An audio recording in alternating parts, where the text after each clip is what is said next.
Do you ever just get that sudden urge to pack up your vehicle and just go? That feeling has been a driving force for me for a long time.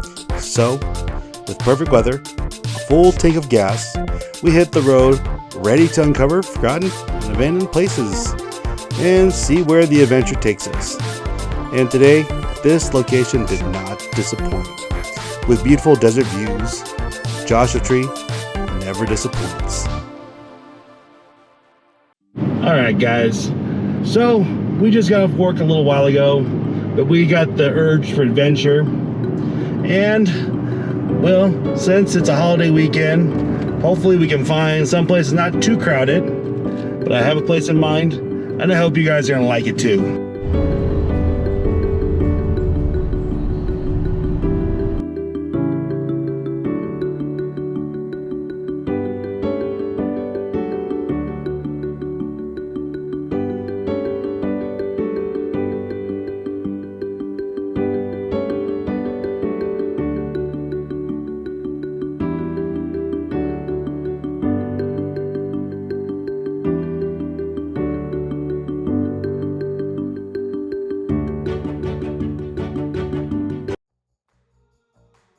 Alright guys, sorry for the shakiness right now if you're seeing that.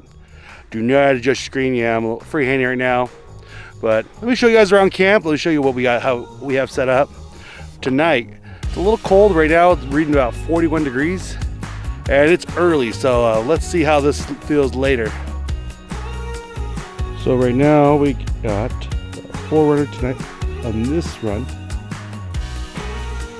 And then of course, like I told you guys earlier, we have our H-Calorie diesel heater leading up to the Pittman Outdoors rooftop tent. I'll tell you guys, we're going to stay toasty tonight. That's all held up on our tire table. Come back around the back side now. And we are powering everything right now with our Blue Eddy, which is running the our Starlink and our fridge tonight. And then I have a smaller battery bank up top to run the heater. So tonight will have a nice toasty night. Also another part of the toasty night is we got the Pittman Outdoors chair right here, guys. Now this one is really clutch tonight. This is a heated chair, so you can keep your, your back and your lower half warm. Got several different settings, so clutch on these cold nights when it's getting down to in the low temperatures. But let's keep going. Let's show you guys around more. But we come back over here, we have the interior of our tent. So right now I'm running a Bass Pro Shop 0 degree sleeping bag. This is great because it's big guy friendly. And then of course in here is also insulated as well, so you have some not to worry too much about condensation overnight, though that is not too big of a deal with us. Good part is having a diesel heater in here is that it will pump in hot, dry air. Now I found it on occasion, I actually had to open the window a few times or throughout the night, leave the window open just so it kind of balance itself out. But this is really cool though, guys. And of course we're using a Hess pillow, and I'm gonna eventually buy another one. Guys, these things are money. If you guys have a chance to get yourself a Hess pillow, get one. They are one of the best things you can buy. And of course, the cool part with this tent, I want to point out as well, it comes with a built-in LED strip. So you can power up some lights in here so you can see what's going on. But the cool part is right here, in the center right there, is a clear sleeve. So if you guys have an iPad or something along that lines, you could watch a movie, not have to worry about holding it up and hitting yourself in the face. So big pro from over here at Pittman Outdoors, guys. They're coming up with some great stuff. Also, another thing I do like about this tent, I'll point out since we're on this topic, is the gears is inside, so you guys can keep the mechanism clean and away from dirt and debris. And the same thing with the gas struts right here. So you guys definitely can have, these at least last a little bit longer, not be so exposed to the elements. All right, so let's keep it moving, guys. So of course right now that's it for us. I did not bring firewood, so I'm kind of a little bummed out here seeing all these guys that are a little further down on the dry lake bed that actually have a fire. So it's all right though. it's just me tonight, so I might just end up turning in early anyways, watching some movies and just relaxing. Because tomorrow we're gonna go do some exploring around this area. So if you guys know about Joshua Tree, though, I'll give you a little hint. There's mines all over this whole area. So we're gonna go explore a few of them and see what we can find. So I'll see you guys later though. All right, guys, good morning. Well, we are over here at Joshua Tree at the BLM Northland right now. And we had a good night. Only thing I want to mention though, okay, so if you are going to stay on the BLM Northland, you know, it is noisy at night. Last night there was a party going on. They're playing, best way to describe it, spacebar music. You know, you hit the spacebar, boom, boom, boom. Yeah. Till 4 a.m., which is like, come on, guys. At least turn it down after midnight. So just be in mind that, hey, not everyone has some common courtesy out here. Again, you know, of course, for me, I try to get out to as much of a remote spot as possible, but with it getting dark so early, it's a little bit more difficult, you know. But that's okay, though. We're going to keep on adventuring. But first, let's make some breakfast.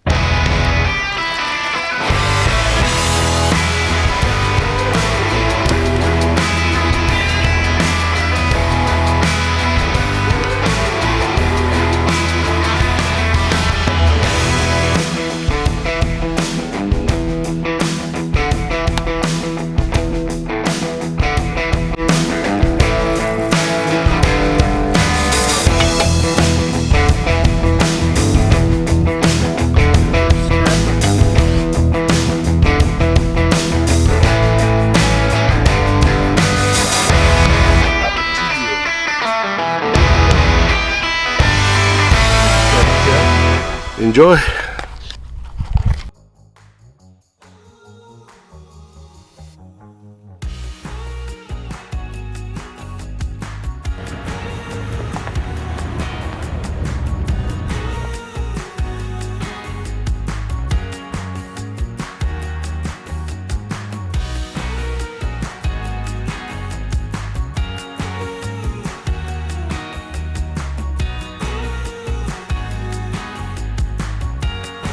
We're at the trailhead now. This is Gold Crown Road, or Gold King Road, I'm not sure. Anyways, though, we're gonna go check it out, guys. We're gonna air down right now. The trail is a little bumpy further down the road, so I'm just gonna make it a little easier on myself and just air down. But yeah, let's go check out these mines.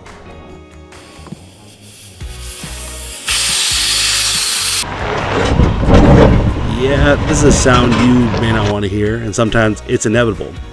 But I am thankful for my CBI Offroad Fab skid plate. This one is made out of steel with powder coated black. And if you use promo code WonderOffroad at cbioffroadfab.com, you can get 5% off your order today.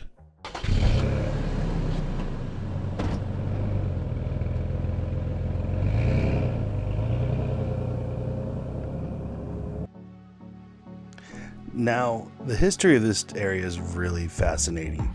Originally, mining boomed in Joshua Tree from the 1870s all the way to the 1930s. Primarily, though, they were searching for gold and silver, bearing quartz veins. And then, of course, they left hundreds of abandoned mines throughout the area. Now, the most famous ones, of course, are the Lost Horse Mine and the Desert Queen Mine. Those are both located inside Joshua Tree National Park.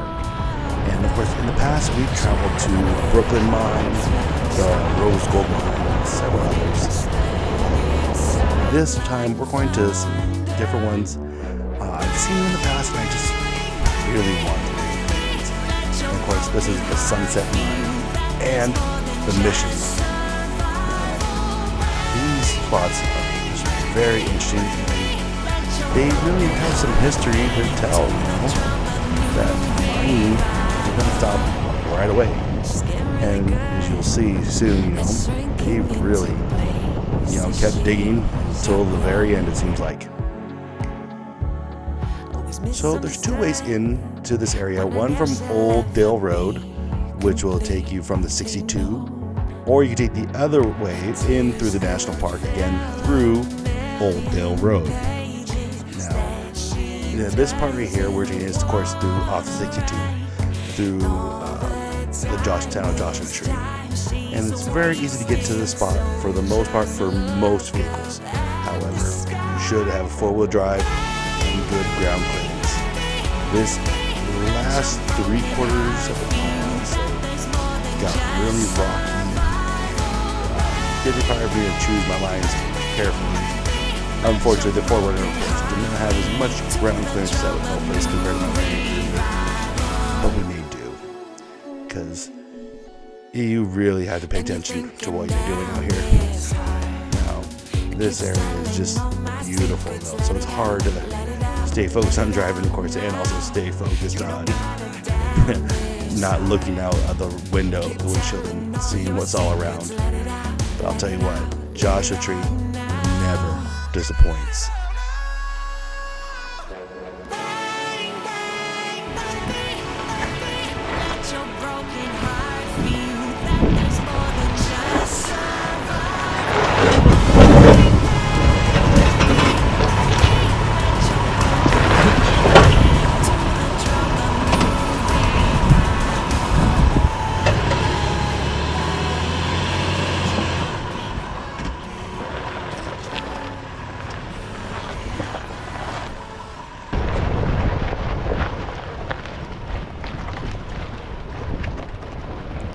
Now we came up over here to the Sunset Mine first because it's the first one on our trail, and I must say this one is still pretty intact. With the sun setting soon, I was in a bit of a rush, honestly, to explore as much as I could. All right, guys, so we finally got up here to the mine. I gotta tell you guys, this place is actually really cool, though. Now, granted, this one actually is open. I think an attic shaft is open, but yeah, there's no way we can go in. But I'm gonna show you guys around, show you guys what we can see here. But of course, you guys see this building still behind us. Now, some people have taken it upon themselves to keep shooting up the wall right there, the California flag. That's not cool, because someone did take the time to draw that, or I should say paint that. So, guys, come on, let's do better out here when we come out and visit these spots. But let me guys show you around, let me show you what's still here. So this place is known as the Sunset Mine. Now, this is one of many in this area. There's a lot of minerals in this. Now, someone still does claim the mining rights, not sure who. You can see right there's a little pole with probably the claim and who owns it. But we can still at least visit this and just see what it is, you know. Now, this is very cool, though, that someone did paint this back in 2014. Then we come over here. Someone also painted the American flag as well. And you know, they redid it in 2024. And then originally, though, in 2008 is when they did it the first time. But look at this, though, guys. This beautiful canyon. And then as I swing around, so the national park side, you cannot see it, but there's a sign right there. Once you go past that, you're in the national park. This is still technically BLM, but at one point in time, this was in the national park. And the cool part is, though, with these mines, since they weren't abandoned that long ago, I should say. Some of them were abandoned around the 30s, 40s, during that time. But you can still see some mining debris. There's an old vehicle down right there in the canyon. Some other stuff. People decided to push over the edge. Or maybe got washed in after a flood. Who knows? We have some other equipment over here. Well, I'm not sure what this was for. Maybe it's something to help separate the, you know, all that stuff. But it's fine though. But we come down. And down there, some more equipment. So at one point in time, more likely it was up here. But definitely very cool to see. You know. Now this is the part I want to show you guys. Come over here.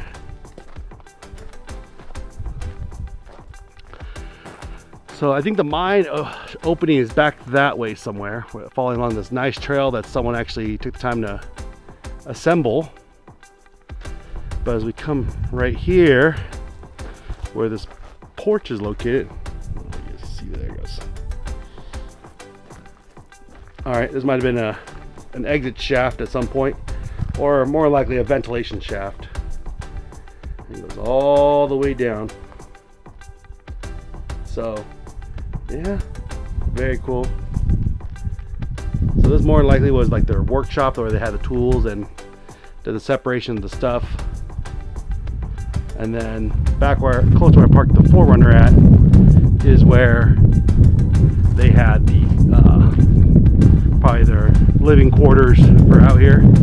Of course, this place is very inhospitable certain times of the year, but you guys can definitely see how cool this is.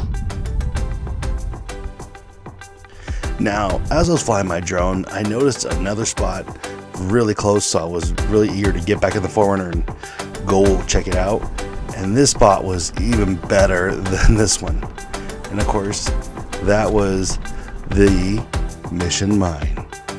Now this one has still some modern machinery left here actually for mining. And even though they stopped mining long ago, it still feels pretty fresh for the most part. Now this one right here is the Mission Mine. Now this one is actually pretty modern if you guys look at the equipment behind me. And it doesn't look like that long ago they even stopped working. Okay. They stopped pretty long ago for whatever reason or another. But there's still a lot of remnants left behind. Actually, you guys can see. Let me show you, turn this around and show you guys. So you have a water tank right here, but then we come down here. And then of course they have more equipment down there. And of course you can see right here how the machine was being used to separate the ore. And they would bring it up from down below right there. So they'd bring the ore up, dump it into the conveyor system, and then separate it, get the minerals and material they want out using this machine, and then dump the rest over here. Just imagine how much water this took to even operate this.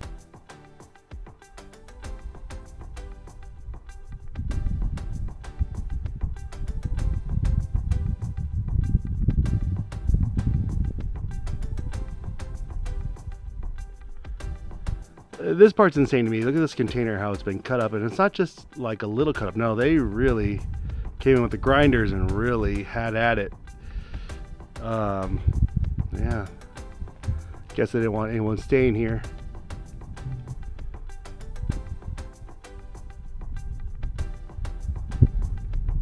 And of course there's more claims. You see a sign over there on that ridge saying about probably another claim or warning or something. And of course it goes way down there. And I can't see how far it goes down. Next time I'll bring a glow stick. But the mine shaft is right below my feet.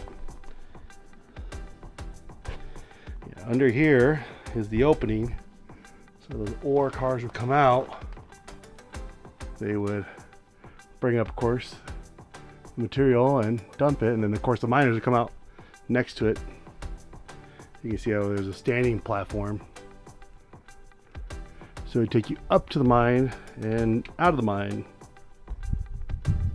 Now this is really cool right here. If you look, they cut through this right here. This is all man-made. So they definitely were finding mineral material here. Super cool. And you can definitely see right now, this thing goes on for a bit down there. They definitely found some material and kept going. Well guys, that's about do it for us today. We finish up over here at the Mission Mine. It's getting dark and we're gonna have to head back soon. But hey guys, I hope you like this content and want to see more like it. And if you do, please like, comment, and subscribe. All right guys, see you next time.